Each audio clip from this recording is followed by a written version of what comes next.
നമ്മുടെ കാലുകളിലെയും നട്ടലിലെയും പേശികളെയും നാഡികളെയും ഒക്കെ ശക്തിപ്പെടുത്തുന്ന, വായുക്ഷോഭം പോലുള്ള പ്രശ്നങ്ങൾ ഒഴിവാക്കാൻ സഹായിക്കുന്ന വളരെ നല്ലൊരു പരിശീലനമാണ് വായു നിഷ്കാസനം.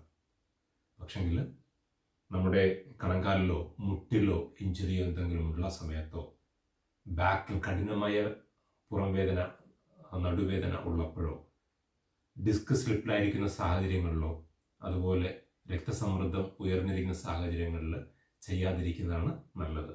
ബാക്കിയുള്ള സമയങ്ങളിൽ നമുക്ക് സുരക്ഷിതമായി ചെയ്യാൻ പറ്റുന്ന നല്ലൊരു പ്രാക്ടീസാണ്. എങ്ങനെയാണ് ചെയ്യേണ്ടത് നോക്കുക. കാൽപാദങ്ങൾ അകൽത്തി വെച്ച് നമ്മുടെ അരക്കെട്ടിനും അകലത്തിൽ വെച്ച് കുറച്ച് വശങ്ങളിലേക്ക് തുറന്ന് കുത്തിയിരിക്കുക. കൈകൾ കാൽപാദങ്ങൾക്ക് ഉള്ളിൽ പിടിക്കുക. ഇത് രണ്ട് തരത്തിൽ ചെയ്യാറുണ്ട്. ഒന്ന് ഉള്ളിലും പിടിച്ച് ചെയ്യാറുണ്ട്. അഡ്വാൻസ്ഡ് ആയിട്ട് പ്രാക്ടീസ് ചെയ്യുന്നവർ അത് പിന്നെ കാണിക്കാം. അപ്പോൾ ഇങ്ങനെ പിടിച്ചിരുന്നിട്ട് തല ഉയർത്തുക, നെഞ്ച് ഉയർത്തുക. ഇവിടെയാണ് നമ്മൾ തുടങ്ങുന്നത്. 1-2 സെക്കൻഡ് ഇവിടെ ഇങ്ങനെ വെയിറ്റ് ചെയ്തിട്ട് ശ്വാസം ഉള്ളിലേക്ക് എടുത്ത് മെല്ലെ അരക്കെട്ട് ഉയർത്തുക, കാലുകൾ നിവർത്തുക, തലയും നട്ടലും താഴോട്ട് പുഷ് ചെയ്യുക. എന്നിട്ട് മുതുക് മുകളിലേക്ക് ഉയർത്തുക. അപ്പോൾ നമ്മുടെ ഷോൾഡർ ജോയിൻസും നന്നായി സ്ട്രെച്ച് ആകും.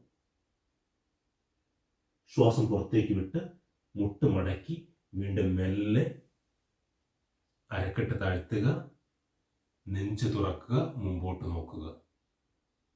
ശ്വാസം ഉള്ളിലേക്കെടുത്ത് വീണ്ടും മുകളിലേക്ക് വരിക. ഒരിക്കൽ കൂടെ കാണിക്കാം. ശ്വാസത്തിൻ്റെ ഗതി നേരെ തിരിച്ചും ചെയ്യാം, അതിൽ തെറ്റില്ല. മെല്ലെ ശ്വാസം ഉള്ളിലേക്കെടുത്ത് താഴോട്ട് വരിക. ഈ സമയത്ത് നമുക്ക് ഏറ്റവും കൂടുതൽ എഫക്റ്റ് കിട്ടുന്നത് നമ്മുടെ വയറിലെ ആന്തരിക അവയവങ്ങൾക്കാണ്. ഡൈജഷൻ പോലുള്ള പ്രശ്നങ്ങൾ, അതുപോലെ കോൺസ്റ്റിപ്പേഷൻ, മലബന്ധം പോലുള്ള പ്രശ്നങ്ങൾ ഒഴിവാക്കാനൊക്കെ സഹായിക്കും. ശ്വാസം പുറത്തേക്ക് വിട്ടുകൊണ്ട് നിവർന്നു വരിക, നട്ടെല്ല് നിവർത്തുക, മുതുക് തുറക്കുക, കൈകൾ നിവർത്തുക, കാലുകൾ നന്നായി തുറക്കുക, മെല്ലെ താഴോട്ട് വരിക, മുമ്പോട്ട് നോക്കുക. ഇനി മറ്റു രീതിയിൽ നമുക്ക് ചെയ്യാനായിട്ട് പറ്റും. അപ്പോൾ അത് നമ്മൾക്ക് ഇപ്പോൾ കാണിച്ച രീതിയിൽ ചെയ്ത് പരിശീലനം കിട്ടിക്കഴിഞ്ഞാൽ, ശരീരത്തിന് നല്ല വഴക്കം വന്നു കഴിഞ്ഞാൽ നമുക്ക് ചെയ്യാനായിട്ട് പറ്റും. അപ്പോൾ അതിന് കൈകൾ പാദങ്ങൾക്ക് മുമ്പിൽ വച്ച് പ്രസ് ചെയ്യുക. കാൽപാദങ്ങൾ നന്നായിട്ട് താഴോട്ട് പ്രസ് ചെയ്യുക, നന്നായിട്ട് നിവർത്തുക. താഴോട്ട് വരുമ്പോൾ മുട്ട് മടക്കി വശങ്ങളിലേക്ക് കൊണ്ടുപോയി അരക്കെട്ട് താഴ്ത്തുക, മുകളിലേക്ക് നോക്കുക.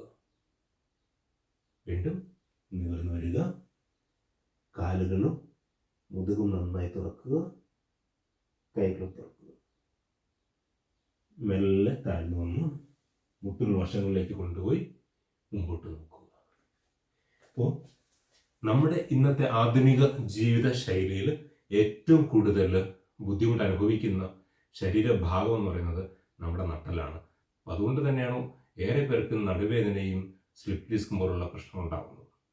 അപ്പോൾ നട്ടലിൻ്റെ വഴക്കവും അതിൻ്റെ ബലവും നഷ്ടപ്പെട്ട് കഴിയുമ്പോഴേക്ക് നട്ടൽ മാത്രമല്ല സകല ശരീരഭാഗങ്ങളും അതിൻ്റെ ബുദ്ധിമുട്ട് അനുഭവിക്കും. കാരണം തലച്ചോറിന് ശരീരത്തിൻ്റെ മറ്റു ഭാഗങ്ങളിലേക്ക് കമ്മ്യൂണിക്കേറ്റ് ചെയ്യണമെന്നുണ്ടെങ്കിൽ അതിൻ്റെ ഉള്ളിൽ നട്ടലും അതിലൂടെ സഞ്ചരിക്കുന്ന സകല നാഡികളും വളരെ നന്നായിട്ട് ഫങ്ഷൻ ചെയ്യണം.